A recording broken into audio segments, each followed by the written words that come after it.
kelahiran junjungan besar kita Nabi Muhammad sallallahu alaihi wasallam yang dinamakan sehingga menjadi identik dengan maulid, yaitu kita mengenang, mengkaji bagaimana sejarah baginda Nabi Muhammad bin Abdullah dari sebelum beliau lahir sampai beliau lahir sehingga beliau besar, sehingga beliau dibangkitkan menjadi nabi, sehingga beliau berjuang untuk berdakwah, sehingga cobaan bertubi-tubi sampai beliau menuju kepada Allah Dzul Jalali wal Ikram. Itulah artinya maulid, yang artinya kita mengenal sejarah junjungan besar kita Nabi Muhammad sallallahu alaihi wasallam. Apabila ada orang bertanya apakah penting perkumpulan seperti ini dan apa manfaatnya? Tidak akan para ulama kita terdahulu min ladun qadim ila yaumina hada, dari zaman dahulu kala para ulama kita salaf sampai ulama kita khalaf, ulama kita sekarang yahtam bihadzal maulid. Mereka sangat perhatian dengan perkumpulan maulid. Mereka sangat perhatian dengan peringatan maulid. Kenapa para hadirin? Apabila mereka berkata perkumpulan ini tidak ada manfaatnya, inna lillahi wa inna ilaihi raji'un, akan tetapi mereka mempertahankan perkumpulan seperti ini dari zaman dahulu kala sampai sekarang, karena perkumpulan seperti ini bentengnya agama, dan pula bentengnya iman, dan pula bentengnya akidah. Allah sudah terangkan dan Allah jelaskan kita di dalam Al-Quran, wa kullan naqussu 'alaika min amba'ir rusuli ma nuthabbitu bihi fu'ada. Allah jelaskan kepada kita, ayuhal mu'min muslim, wahai umat baginda Nabi Muhammad bin Abdullah yang beriman kepada Allah, yang beriman kepada baginda Nabi Muhammad bin Abdullah, isma'u, Allah terangkan kepada kita, wa kullan naqussu 'alaika min amba'ir rusuli ma nusabbitu bihi fu'ada. Allah sampaikan kepada kita, wa kullan, semua aku cerita. Wa kullan naqussu, kata Allah, semua aku cerita.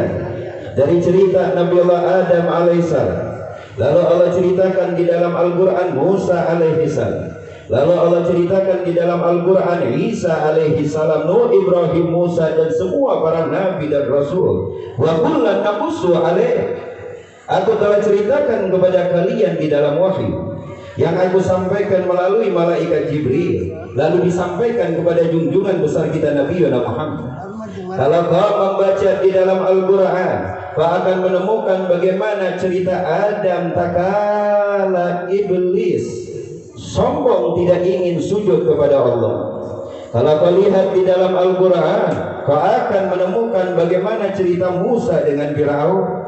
Kalau kau lihat di dalam Al-Quran, bagaimana Allah membentuk suatu ajaran, yaitu maulid tentang wiladah Nabi Allah Isa di dalam Al-Quran.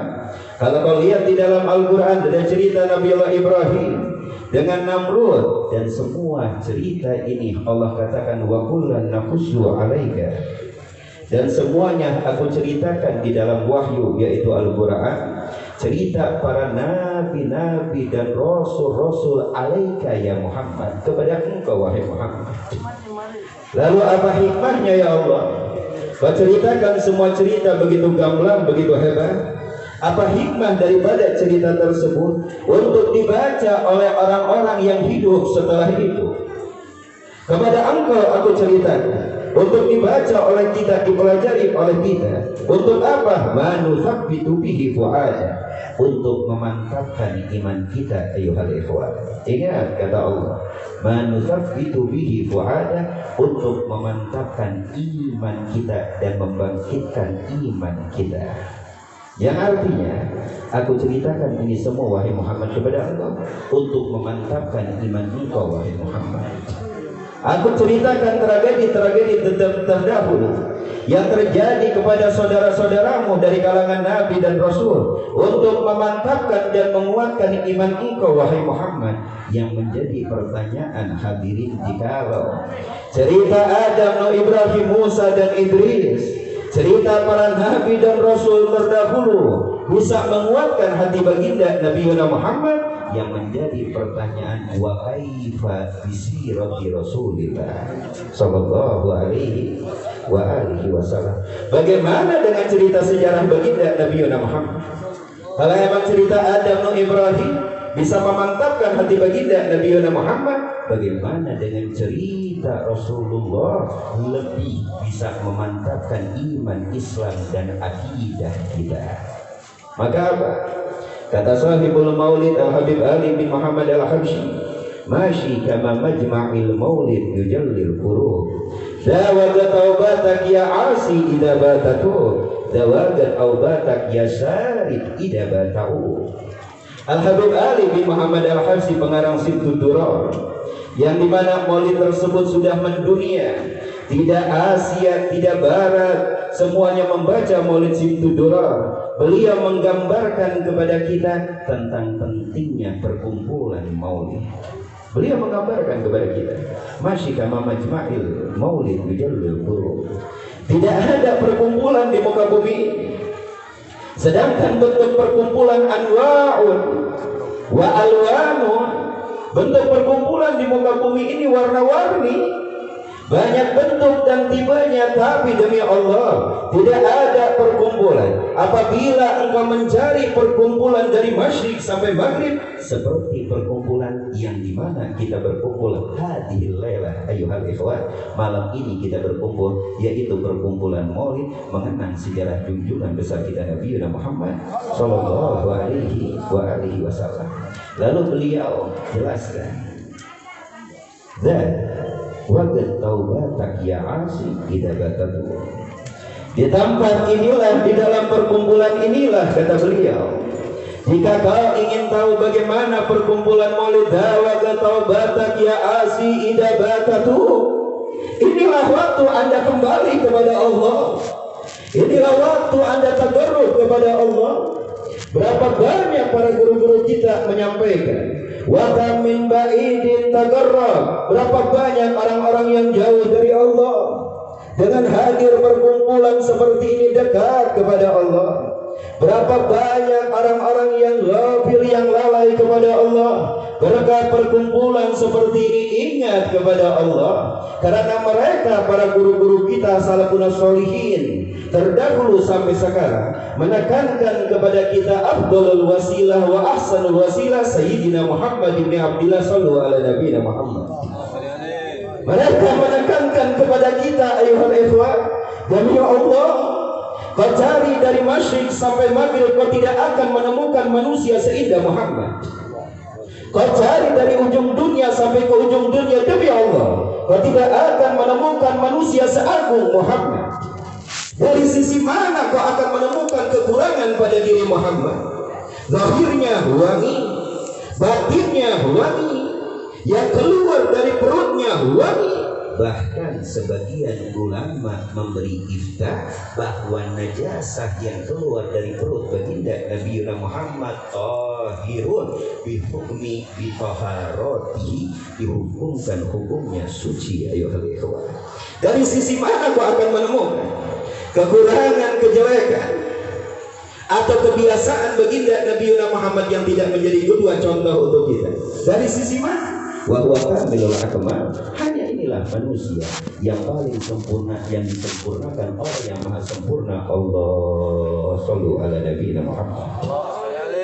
Maka kata Habib Ali Al-Habsyi, dawaga taubatak ya asi idza bata'u, hari ini, detik ini, ayuhal asi, yang selalu melakukan maksiat kepada Allah, yang lupa diri kepada baginda Nabi Muhammad ibn Abdillah, yang selalu menyeleweng dari ajaran syariat ini, waktunya kita kembali kepada Allah.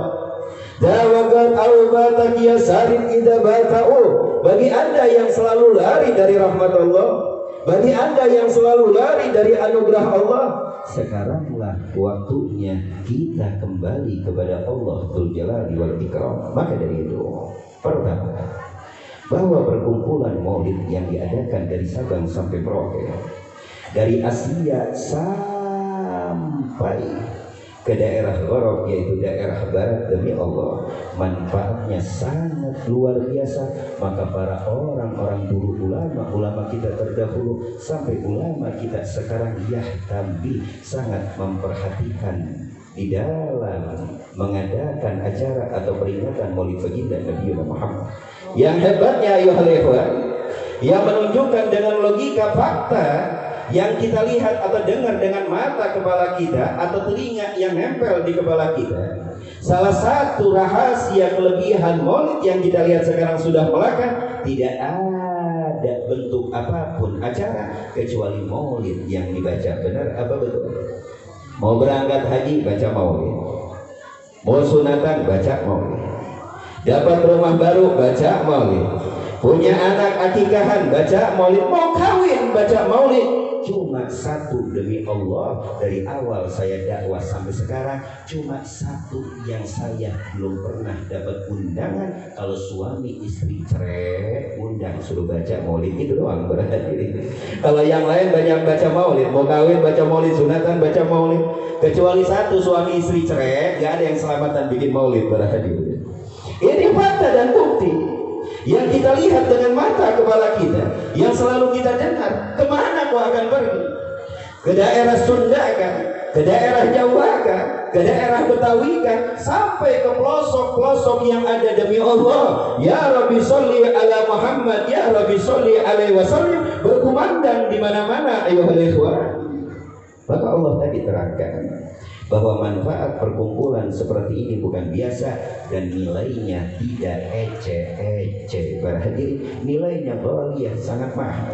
Liman yafham, bagi mereka orang yang paham, bagi mereka orang yang mempunyai niat bahwa Anda hadir malam hari ini menjadi tetamunya Rasulullah, maka ghaltun kabir, suatu kesalahan yang besar jikalau orang yang berkata bahwa Rasulullah hadir di acara maulid ketika mahalul qiyam. Ini kesalahan yang begitu besar.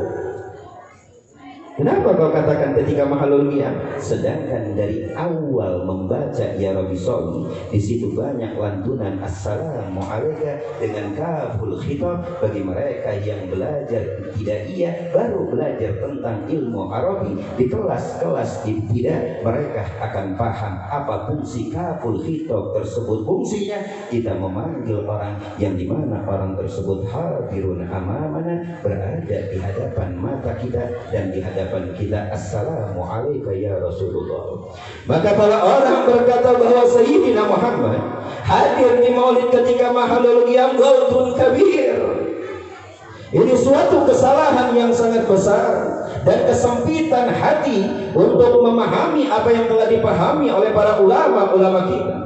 Rasulullah hadir dari awal maulid sampai akhir maulid. Lalu apa buktinya? Bagi kalian yang cinta kepada aulia Allah, bagi kalian yang cinta kepada orang-orang soleh yang selalu membaca bagaimana sejarah kehidupan mereka, maka kalian akan mendengar sipulan yandur, sipulan yara, sipulan Yusuf. Kita akan melihat Habibulan atau Walibulan memandang Nabi Muhammad, melihat orang soleh tersebut bersalaman dengan Nabi Muhammad. Hada waqi'un.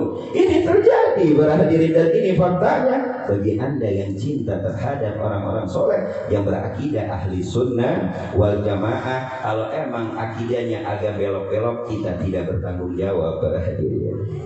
Nah, maka dari itu, pertama kita paham, bagi Anda pecinta maulid, jangan kau anggap remeh perkumpulan seperti ini. Demi Allah, Allah menyaksikan, Nabi Muhammad menyaksikan, dan para malaikat Rahman berjubah-jubah ikut serta bersama kita. Bahkan al-jan, makhluk halus, ikut serta bersama kita, ikut andil di dalam meraup dan mencicipi keberkahan karunia rahmat yang Allah turunkan di dalam perkumpulan seperti ini.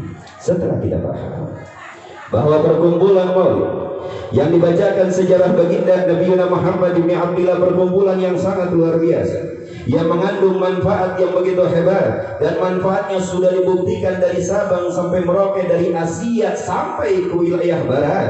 Bahkan dari mereka mu'allafin yang baru-baru masuk Islam lalu mengenal maulid, mereka selalu menyampaikan kepada Al-Faqir, mereka merasakan tumakninah yang sangat luar biasa yang tidak ditemukan dari perkumpulan-perkumpulan yang lain, yang tidak dirasakan dari perkumpulan-perkumpulan yang mereka sering hadir dan duduk, seperti perkumpulan Maulid Baginda Nabi Muhammad sallallahu alaihi wasallam. Lalu ayuhal ikhwan, tatkala kita tahu bahwa kita berkumpul untuk seseorang yang begitu mulia, yang agung, yaitu Sayyidina Muhammad. Kita berkumpul malam hari ini, tidak datang dari jauh maupun dari dekat. Ada yang pakai mobil maupun sepeda, bahkan ada yang pakai angkot atau beca. Karena di Purwakarta masih zamannya beca pada hadirnya. Di Riau masih ada beca, sebagian Jawa yang kita keliling masih ada beca, di Kalimantan masih ada beca. Nah, Jawa Barat, Purwakarta masih tenar beca. Yang datang pakai beca, motor atau mobil, isma'ul kalam, Allah tidak akan merugikan kita, dan Allah tidak akan menyia-nyiakan kita. Setelah kita paham, ingat bahwa perkumpulan ini mempunyai manfaat yang begitu besar. Lalu apa yang dituntut oleh Allah dan dituntut oleh baginda Nabi Muhammad kepada kita, yaitu mahabbah, cinta terhadap kita. Karena segala sesuatu apabila di dalam hati ada rasa cinta, ini kenikmatan yang sangat luar biasa. Ada nyanyian yang lagu kita sering dengar, hidup tanpa cinta seperti pohon tidak berbuah. Karena cinta ini suatu amal atau suatu rasa, sampai malaikat tidak akan bisa menghitung berapa mikdarnya, berapa pahalanya, hanya Allah yang tahu. Semua amal yang dianjurkan oleh syariat, duhaka, witirka, tahajudka, mempunyai nominal ganjaran yang sudah ditentukan, kecuali ada satu amal yang tidak terlihat dengan kasat mata, cuma bisa dirasa oleh hati kita, yaitu mahabbah, cinta. Dan tentunya semua bentuk cinta di muka bumi ini semuanya akan bangkrut dan akan pupus dengan pupusnya kita atau berjalannya waktu, kecuali cinta kepada junjungan besar kita Nabi Muhammad sallallahu alaihi wasallam. Ini yang dituntut kepada kita. Wahai umat baginda Nabi Muhammad, seberapa banyak engkau menebar cinta demi Allah, semua kecintaan akan pupus kecuali kecintaan kepada Nabi kalian Muhammad. Hai umat baginda Nabi Muhammad, kau buang cintamu ke tempat mana? Kau buang cintamu ke alamat mana? Kau buang cintamu ke gang mana? Kau buang cintamu ke area mana? Lalu kau lupakan cintamu kepada baginda Nabi Muhammad. Hada gharam berdiri. Ini suatu kekurangan akal bagi orang-orang muslim yang membuang cintanya kepada Nabi, lalu bertaruh cintanya kepada hal-hal yang tidak ada manfaat. Kenapa? Kalau kita timbal balik, ayuhal ikhwan, demi Allah, tidak ada manusia yang lebih cinta kepada kita melebihi Rasulullah. Lebih dari abu, dari ayahnya, lebih dari ummah, dari ibu, lebih barangkali. Ayahmu cinta padamu, ibumu cinta padamu, istrimu cinta padamu. Tapi demi Allah, kecintaan yang sangat luar biasa yang tidak dimiliki oleh makhluk manapun hanya ada pada diri Sayyidina Muhammad bin Abdillah sallallahu ala Nabi Muhammad.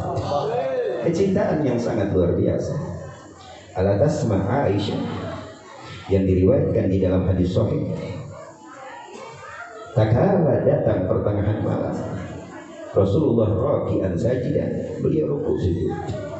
Datang pertengahan malam, rukuk dan sujud.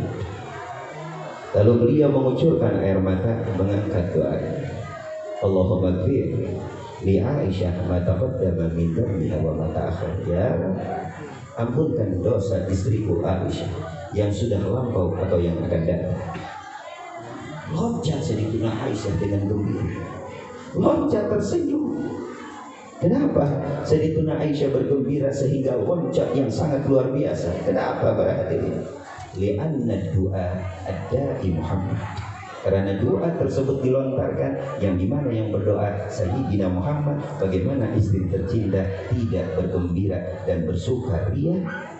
Lalu Nabi menoleh berkata, ya Aisyah, mada tafrahi? Kenapa engkau bergembira seperti ini? Apa yang terjadi wahai Aisyah? Lalu Aisyah berkata, kaifa la afrah ya Rasulullah? Bagaimana aku tidak bergembira ya Rasulullah, demi Allah? Kegembiraan terkadang aku miliki, akan tetapi dari awal aku lahir di muka bumi sampai ayeuna alias sekarang tidak pernah aku memiliki kegembiraan seperti hari ini. Lalu kenapa engkau bergembira? Bagaimana aku tidak bergembira? Sedangkan aku didoakan oleh manusia yang paling agung yang dipilih oleh Rabbul Alamin, yaitu engkau wahai suamiku, wahai utusan Allah, wahai Muhammad. Lalu Nabi berkata, ya Aisyah, innaha la da'wati li ummati fi kulli laylah. Wahai Aisyah, kalau kau ingin tahu, ini doa. Untuk siapa? Untuk saya dan kalian. Untuk orang-orang tua kita yang sudah mendahului kita. Untuk buyut-buyut kita, datuk-datuk kita. Wa kam min jumlati.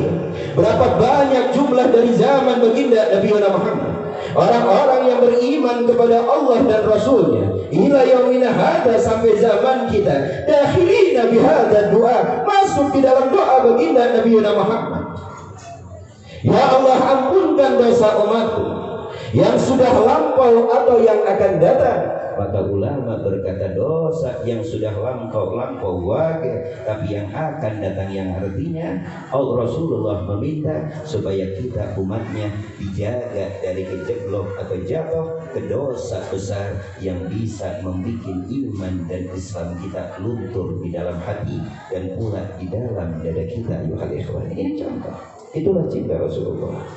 Mungkin ini sering kita dengar, tapi ingat, la malala di qissati Rasulillah, gak ada yang namanya kita ini bosan mendengar cerita Rasulullah. Kalau mendengar sang Kuriang, dengar ini cerita sekali, dua kali, tiga kali, kita udah merasa bosan. Kecuali satu cerita di muka bumi ini, tidak ada kata bosannya. Jadi contoh berarti ketika akhir ayat, wala Fatimah binti walal Hasan Husain syababan ahlul jannah, cucunya yang ditanya, aina Fatimah, aina Hasan dan Husain lah. Ini sering kita dengar. Apa yang ditanya oleh Nabi? Ummati, ummati, umatku. Syuh. Mungkin kita di akhir hayat udah mikirin warisan. Yang kita pikirin ini sama anak kita, itu takaran kita berakhir. Tapi ini pertunjukan yang sangat luar biasa, yang tidak dimiliki oleh Nabiullah Adam, Nuh, Ibrahim, Musa dan Idris. Maka Musa mendapatkan julukan Kalimullah, Isa mendapatkan julukan Ruhullah, Ibrahim mendapat julukan Khalilullah. Semua para nabi dan rasul sudah mendoakan umatnya, karena umatnya tidak ingin masuk ke dalam Islam illa Muhammad, kecuali baginda Nabi Muhammad tidak pernah mendoakan umatnya dengan doa yang jelek atau malapetaka atau musibah. Akan tetapi dititipkan kelak di hari kiamat syafaatan li ummati, sampai pikiran cintanya bukan hanya di masa hidupnya ayuhal ikhwan, di alam kubur kita kelak kita dibangkitkan di padang mahsyar. Syafaati li ummati, syafaatku terhadap umatku. Ini cinta baginda Nabi Muhammad. Lalu kalau kita kembali ayuhal ikhwan, bagaimana cinta kita kepada baginda Nabi Muhammad itu dicontohkan oleh para sahabat-sahabat baginda Nabi Muhammad. Seperti Sayyidina Zaid bin Muhammad, Sayyidina Zaid bin Muhammad, sahabat Nabi, sulliban, disalib, dipotong kulitnya, jari manisnya. Gak cukup, kau tinggalkan Muhammad, kau tinggalkan agama Muhammad.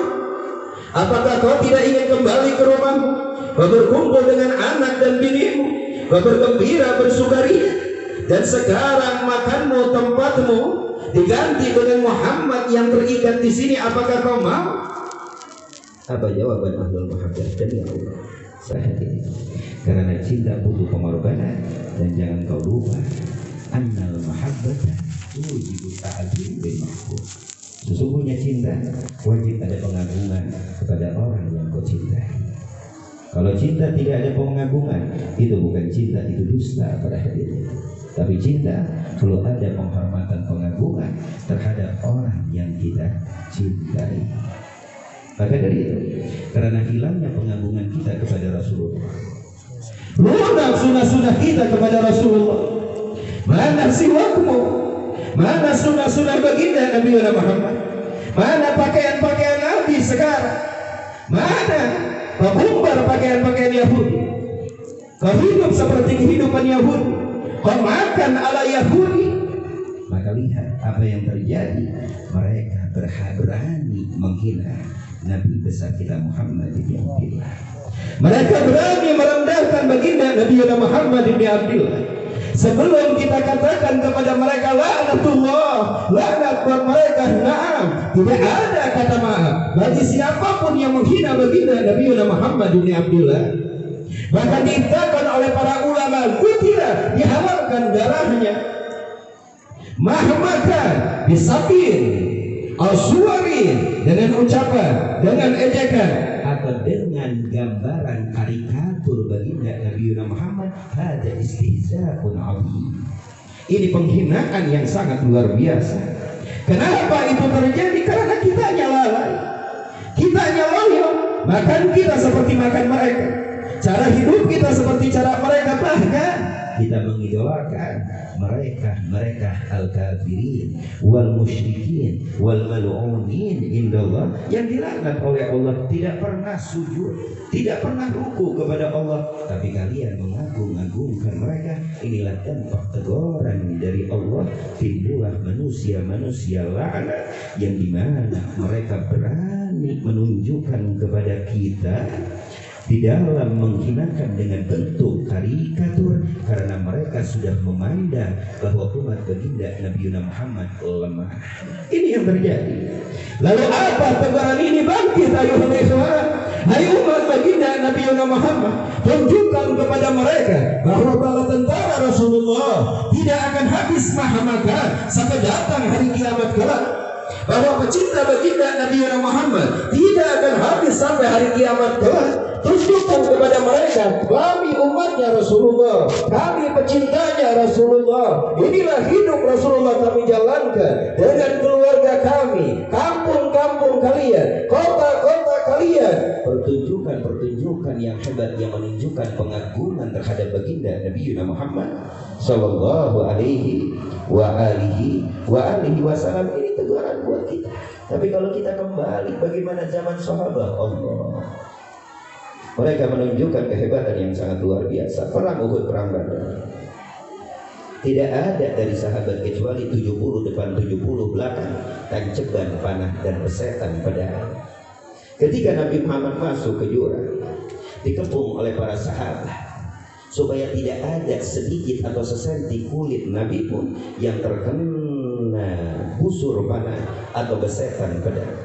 Apakah mereka tidak tahu resikonya? Na'am. Sahabat sudah tahu resikonya. Aku akan mati, aku akan meninggal. Na'am. Apakah mereka orang lu gila?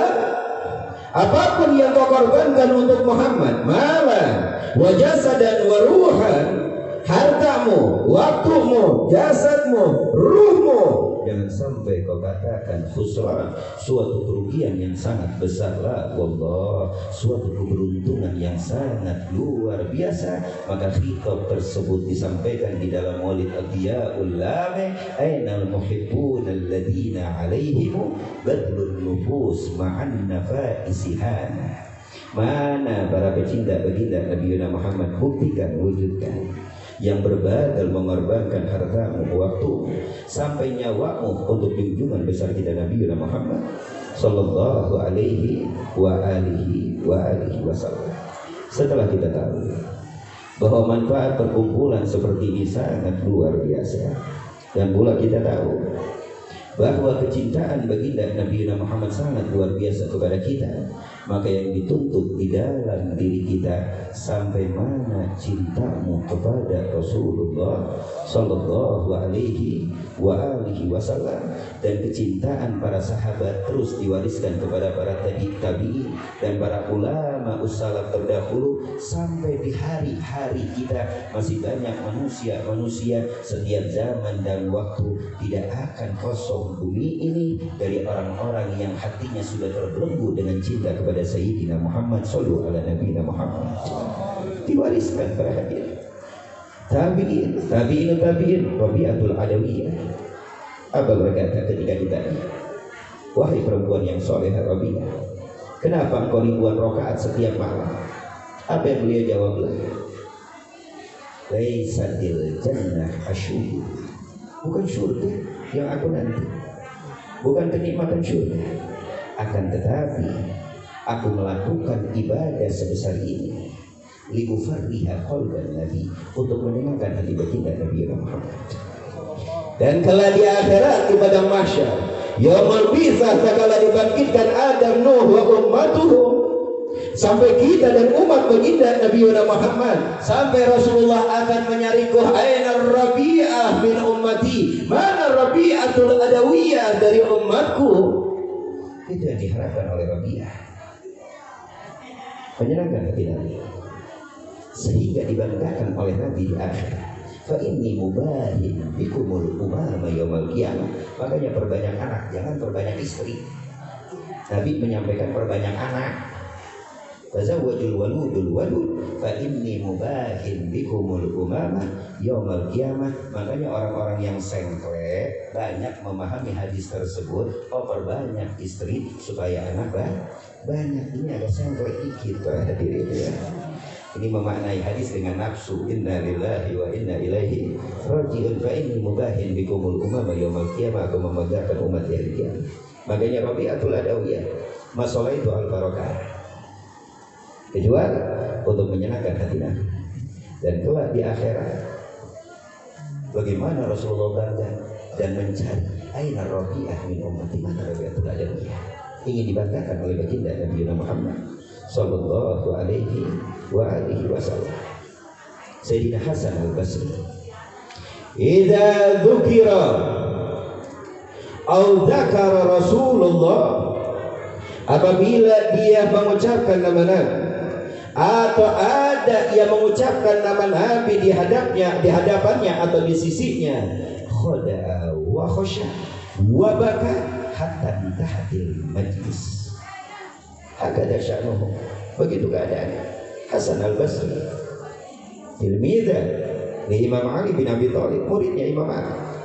Apabila aku menyebutkan nama Muhammad atau di hadapanku di sisiku orang yang menyebutkan nama Muhammad, khada'a, kepalaku merunduk, wa khasya'a, aku memejamkan mata seakan-akan aku tidak merasa hidup di atas bumi ini, wa baka, mengucurkan air mata, hatta tahatil majlis, sampai majlis selesai, sampai akhir majlis. Rabbana taqabbal minna innaka antas samiul alim wa tub alaina innaka antat tawwabur rahim, baru selesai kucuran air mata yang berlinang keluar dari mata beliau. Allahu akbar.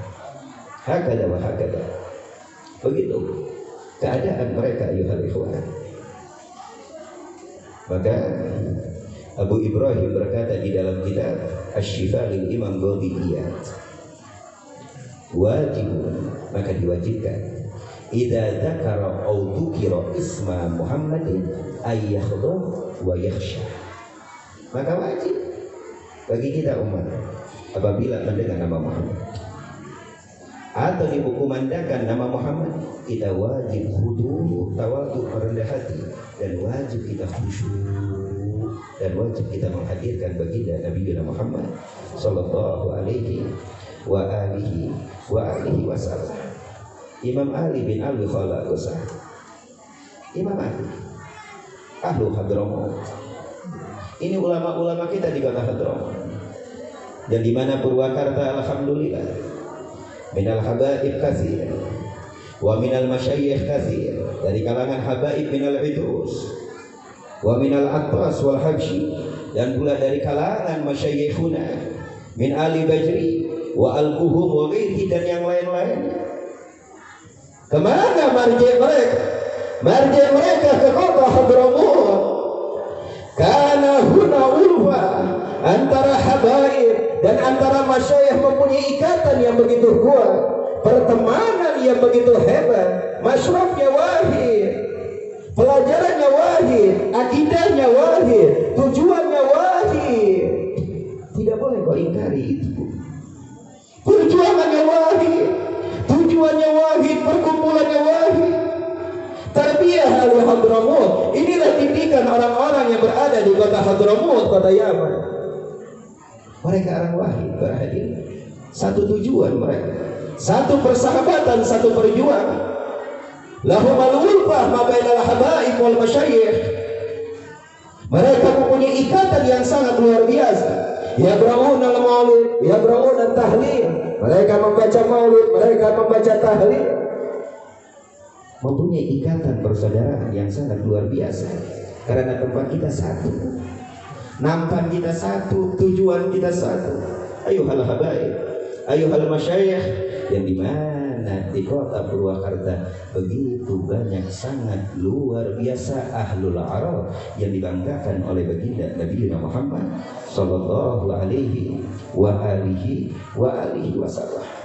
Demi Allah ayuhal ikhwan, bila dukung hal kota antum ini, kampung antum Purwakarta. Jangan kau anggap Purwakarta hanya sekedar kampung lah. Mazkur di dalam kitab Jainul Kitab yang dikarang oleh Habib Abu Bakar Al-Adni, orangnya masih hidup, pengarangnya masih hidup. Baca di halaman tak kala kau bertemu dengan nama Habib Ja'far Al-Idrus. Di situ dikutip nama Purwakarta sangat luar biasa. Masjidul Hadir yang bernama Masjid Ar-Raudhah, ini masjid keramat sangat luar biasa.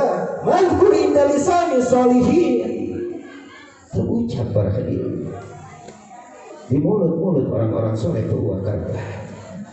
Kenapa? Yang datang ke kota antum orang-orang hebat, bukan orang-orang ecek-ecek. Wali min awliyaillah. Siapa salah satunya? Syabihun Nabi Al-Habib Muhammad Al-Muhdar. Indakum zamanan, tinggal di sini zaman dengan waktu yang begitu lama. Orang mulia, orang yang agung, sehingga banyak di zamannya orang bermimpi baginda Nabi Muhammad berwajah seperti wajahnya menyerupai Al-Habib Muhammad Al-Muhdar sudah memijakan kaki di kampung Purwakarta. Kampung kita, tempat kita lahir, di mana kita membuat acara malam hari ini. Al-Habib Idrus bin Muhammad Al-Habsyi, indakum zamanan qadiman, di kampung ini.